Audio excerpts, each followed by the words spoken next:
नमस्कार, मैं श्वेता सारस्वत, लाला जगदीश प्रसाद सरस्वती विद्या मंदिर इंटर कॉलेज से विज्ञान आचार्य। बच्चों, आज हम विज्ञान विषय में बल व गति के नियम का अध्ययन करेंगे। सबसे पहले हमारा टॉपिक आता है कि बल। बल क्या है? बच्चों, हमने किसी वस्तु को गति करते हुए देखा होगा और ये देखा होगा कि उसकी गति में कभी भी एक रूपता नहीं होती। कभी वो वस्तु धीरे चलती है, कभी वो वस्तु तेज चलती है।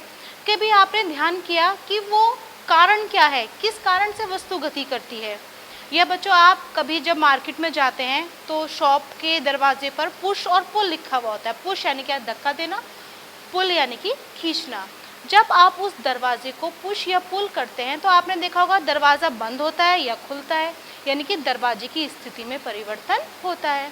तो हम कहते हैं कि हमने उस पर एक ताकत लगाई। क्यों होता है ऐसा? क्योंकि हम उस पर एक ताकत लगाते हैं। तो जब हम उस पर ताकत लगाते हैं तो उसकी अवस्था में परिवर्तन हुआ, तो वह ताकत ही क्या कहलाती है? बल कहलाती है। देखो, यानी कि बल वह धक्का या खिंचाव है जो वस्तु की विराम या गति अवस्था में परिवर्तन करता है या करने का प्रयत्न करता है। ठीक है बच्चों, बल एक सदिश राशि है। सदिश राशियाँ क्या होती थी बच्चों? वे भौतिक राशियाँ जिन्हें व्यक्त करने के लिए दिशा व परिमाण दोनों की आवश्यकता होती थी। तो बल को बताने के लिए भी हमें दोनों ही चीज़ों की आवश्यकता होती है। यह भी बताना पड़ता है कि बल कितना है और यह भी बताना पड़ता है कि बल कौन सी दिशा में लग रहा है। बल ऊपर लग रहा है, नीचे लग रहा है, दाईं ओर से लग रहा है, बाईं ओर से लग रहा है, तो उसकी दिशा के बारे में बताना पड़ता है। अतः बल कैसी राशि है? एक सदिश राशि है। अब बल के प्रभाव क्या क्या हैं? बल का पहला प्रभाव यह है कि बल द्वारा वस्तु की अवस्था में परिवर्तन किया जा सकता है।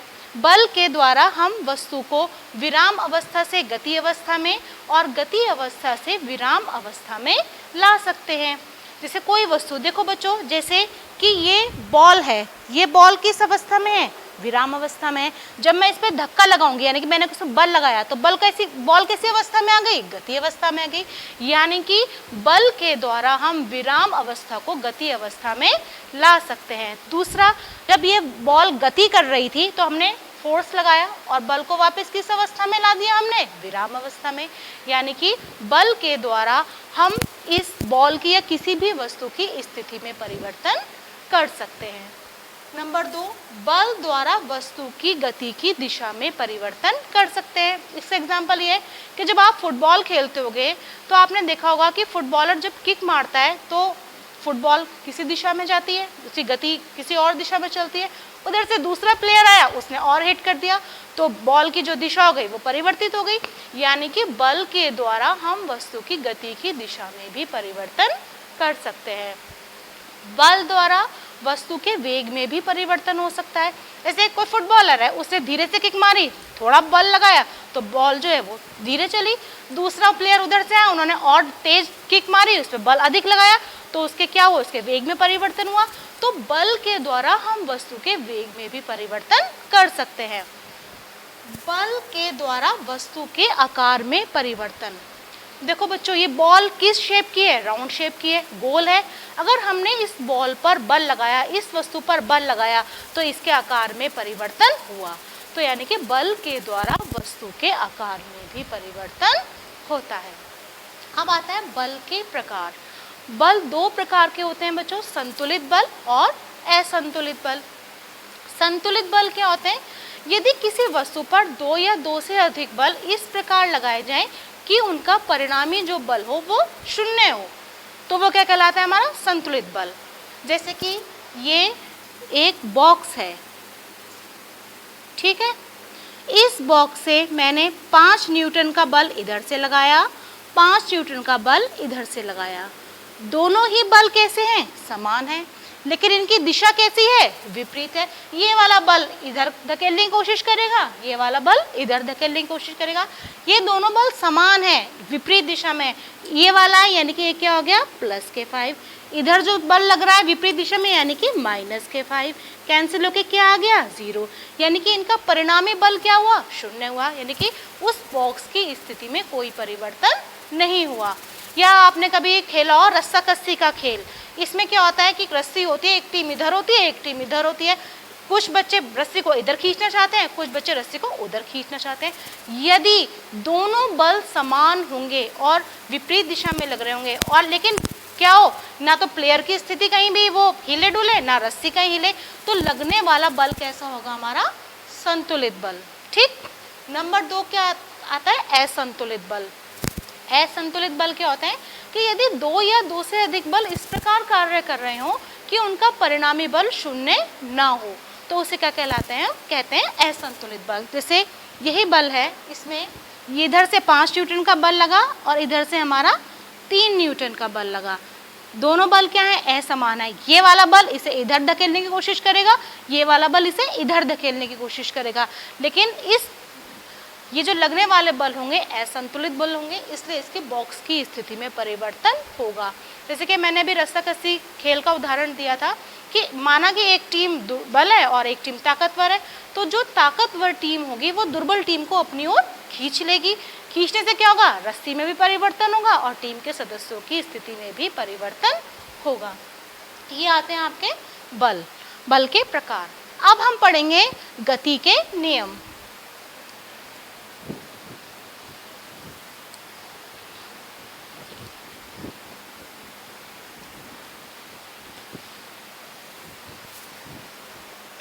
बच्चों, न्यूटन ने गति के 3 नियम दिए।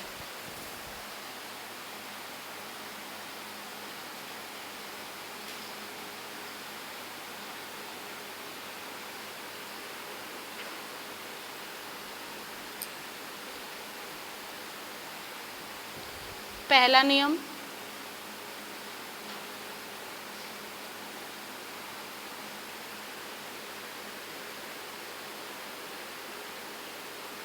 प्रथम नियम।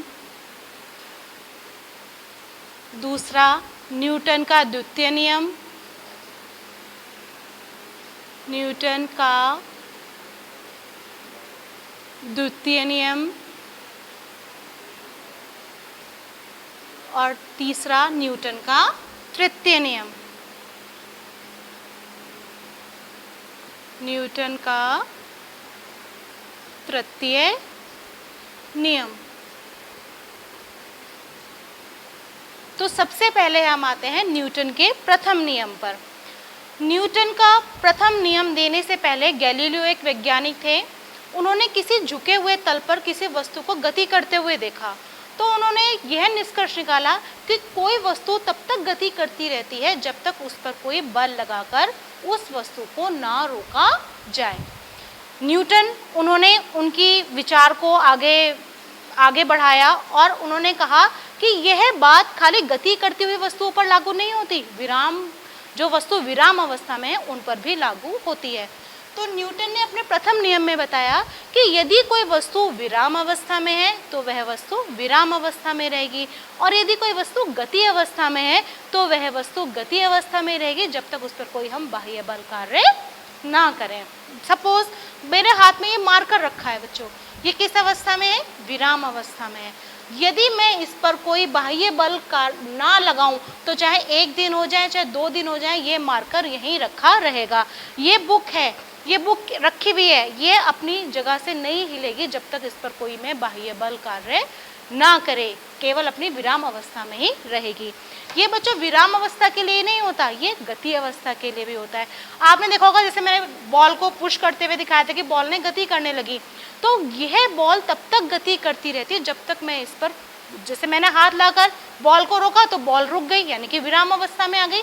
ये बॉल तब तक गति करती रहती है जब तक मैं इस पर बल, कोई बाह्य बल ना लगाती है। अब आप लोग सोचोगे कि कभी कभी तो ऐसा होता है कि हम बॉल ऐसे मारते हैं और बॉल तो रुक जाती है, हमने तो कोई बल लगाया नहीं, लेकिन वहाँ पर भी एक बल कार्य कर रहा होता है जिसे हम घर्षण बल कहते हैं। वह बल उस धरती के, यानी कि जिस समतल पर आपने धकेला उस बॉल को और बॉल के बीच में कोई भी वस्तु होगा उसके बीच में कार्य करता है। घर्षण बल जो होता है वो हमेशा ही गति की विपरीत दिशा में होता है। ठीक है बच्चों, तो हम न्यूटन के प्रथम नियम को हम 3 नामों से जानते हैं। एक तो न्यूटन का नियम, दूसरा होता है गैलीलियो का नियम। इसे किस नाम से जानते हैं, गैलीलियो का नियम। और एक तीसरा नाम है इसका जड़त्व का नियम। अब आप लोग सोचोगे कि ये जड़त्व क्या है। जड़त्व कोई चीज नहीं है, जड़त्व किसी भी वस्तु का एक गुण होता है। वस्तु में प्रवृत्ति होती है कि वो अपनी अवस्था परिवर्तन का विरोध करते हैं। वो कहते कहते हम विराम में हैं तो विराम में ही रहेंगे, गति अवस्था में है तो गति अवस्था में ही रहेंगे। वो उस कारण का विरोध करती है जिसे अपनी अवस्था परिवर्तन का विरोध करती है। जो जड़त्व होता है वो हमेशा ही द्रव्यमान का अनुक्रमानुपाती होता है। अनुक्रमानुपाती मीन्स ये कि अगर द्रव्यमान ज्यादा होगा तो जड़त्व भी ज्यादा होगा, द्रव्यमान कम होगा तो जड़त्व भी कम होगा। आप जैसे 10 किलोग्राम की एक वस्तु रखी है, एक 100 किलोग्राम की वस्तु रखी है, तो हमें 10 किलोग्राम की वस्तु को हटाने में इतना बल नहीं लगाना पड़ेगा अपेक्षाकृत जितना 100 किलोग्राम की वस्तु को हटाने में लगाना पड़ेगा। यानी कि 100 किलोग्राम की जो वस्तु होगी वो अपनी अवस्था परिवर्तन का अधिक विरोध करेगी। वो कहेगी नहीं भाई मैं तो विराम अवस्था में रहूंगी, मैं नहीं हटूंगी, यानी कि उसके लिए हमें और अधिक बल लगाना पड़ेगा। तो इसे बोलते हैं हम जड़त्व। यानी कि जड़त्व वस्तु का वह गुण है जो उनकी अवस्था परिवर्तन का विरोध करता है। जड़त्व दो प्रकार का होता है। पहला होता है विराम का जड़त्व, विराम का जड़त्व। दूसरा होता है गति का जड़त्व।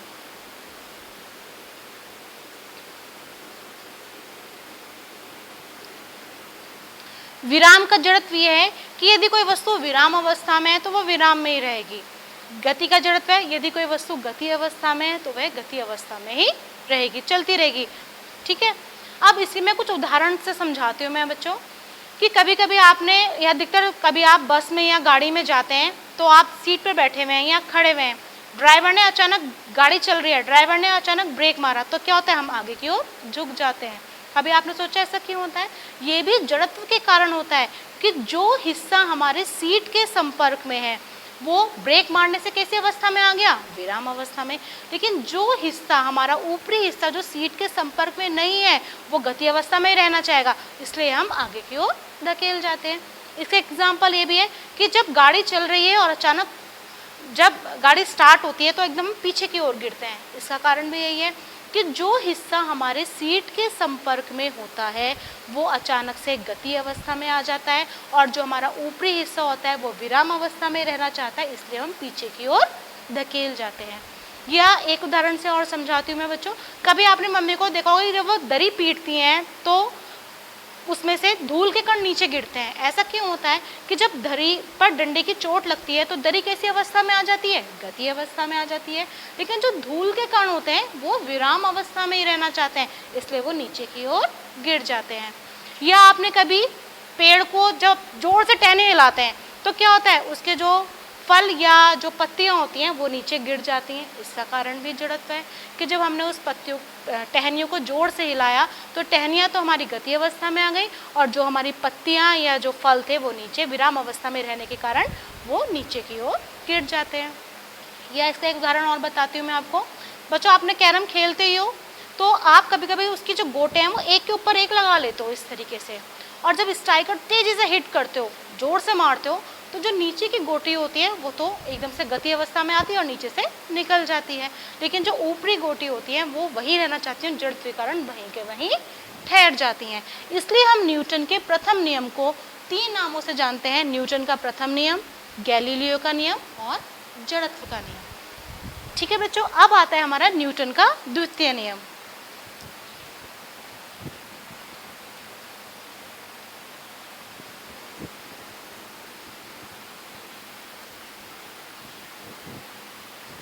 न्यूटन का द्वितीय नियम है, पहले नियम सुनो फिर मैं उसे समझाती हूँ, कि किसी भी वस्तु पर लगने वाला बल उस वस्तु के द्रव्यमान और बल की दिशा में उत्पन्न त्वरण के गुणनफल के अनुक्रमानुपाती होता है। आपको लगा अरे ये तो बहुत हार्ड है, हार्ड नहीं है, मैं लाइन वाइज समझाऊंगी कि इसमें क्या है।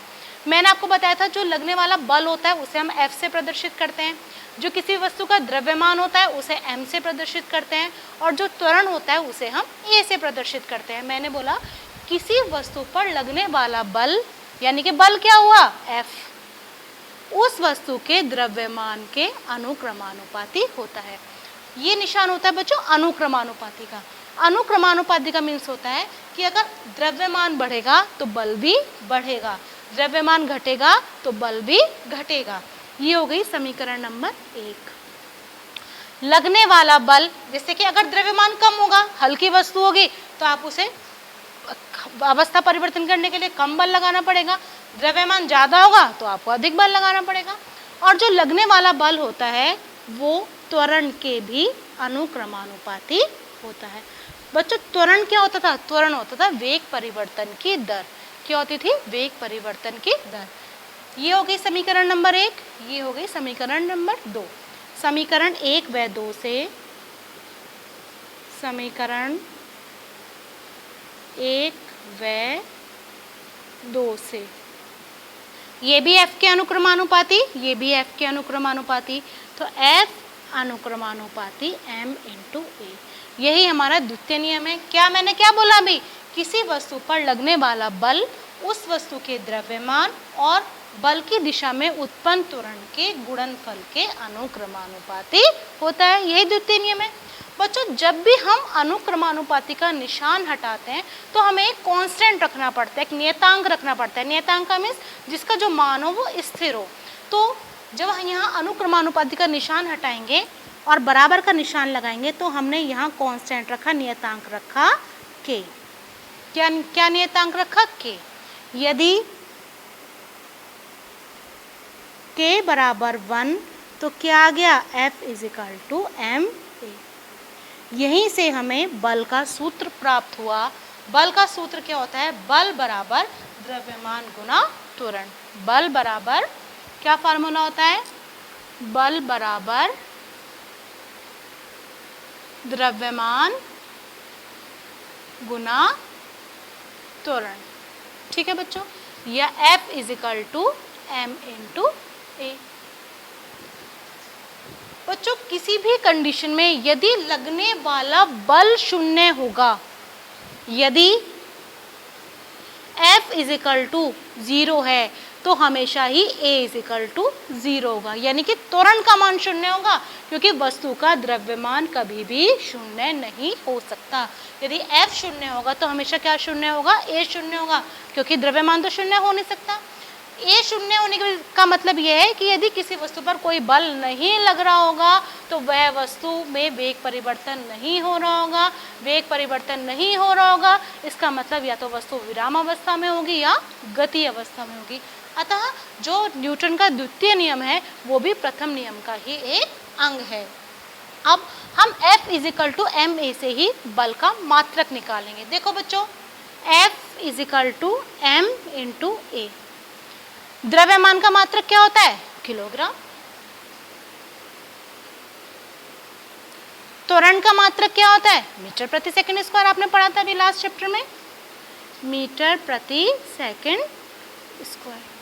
तो बल का मात्रक क्या हो गया? किलोग्राम मीटर प्रति सेकंड स्क्वायर। जब ये ऊपर जाएगा तो पावर किस में हो जाएगी? माइनस में, यानी कि kg ms सेकंड पावर -2। भाई न्यूटन ने इतना योगदान दिया कि गति के नियम में, इसलिए हम बल का एक मात्रक और जानते हैं, अन्य मात्रक होता है न्यूटन। यानी कि SI प्रणाली में तो बल का मात्रक क्या होगा? किलोग्राम मीटर प्रति सेकंड स्क्वायर। इसका एक अन्य मात्रक होता है जिसे हम न्यूटन कहते हैं। क्या बोलते हैं? न्यूटन। ठीक, अब हम बल का, आपको इसका एक एग्जाम, कभी कभी एग्जाम में 1 न्यूटन की परिभाषा आ जाती है कि 1 न्यूटन की परिभाषा क्या है। मैंने आपको बताया बल = ma। बल यानी कि 1 न्यूटन, यानी कि ये 1 होगा। ये 1 कब होगा? यदि हमारा m भी 1 हो और a भी 1 हो, तभी तो 1 आएगा। यानी कि 1 = 1 × 1। यानी कि हम किसी 1 किलोग्राम द्रव्यमान की वस्तु पर इतना बल लगाएं कि उसका त्वरण 1 मीटर प्रति सेकंड स्क्वायर हो जाए तो लगाया गया बल क्या होगा? हमारा 1 न्यूटन होगा। दोबारा रिपीट कर रही हूँ, यदि किसी 1 किलोग्राम द्रव्यमान की वस्तु पर हम इतना बल लगाएं कि जो हमारा त्वरण हो वो कितना हो जाए? 1 मीटर प्रति सेकंड स्क्वायर, तो लगाया गया बल हमारा 1 न्यूटन होगा। अब द्वितीय नियम को मैं उदाहरण से समझाती हूँ बच्चों।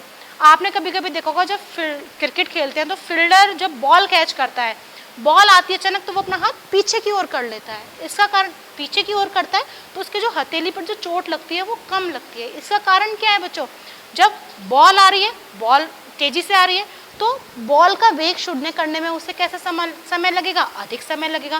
पीछे कर लेगा तो वेग शून्य करने में अधिक समय लगेगा। जब वो समय अधिक ले लेगा तो क्या होगा, जो बल का मान होगा वो कम हो जाएगा। यदि फील्डर बॉल को ऐसे ही कैच कर ले तो क्या होगा, जो बल का वेग शून्य करने में उसे लगने वाला समय कम हो जाएगा। समय कम हो जाएगा तो उसके हथेली पे चोट अधिक लगती है। बच्चों ये है हमारा न्यूटन का द्वितीय नियम। अब आता है हमारा न्यूटन की गति का तृतीय नियम।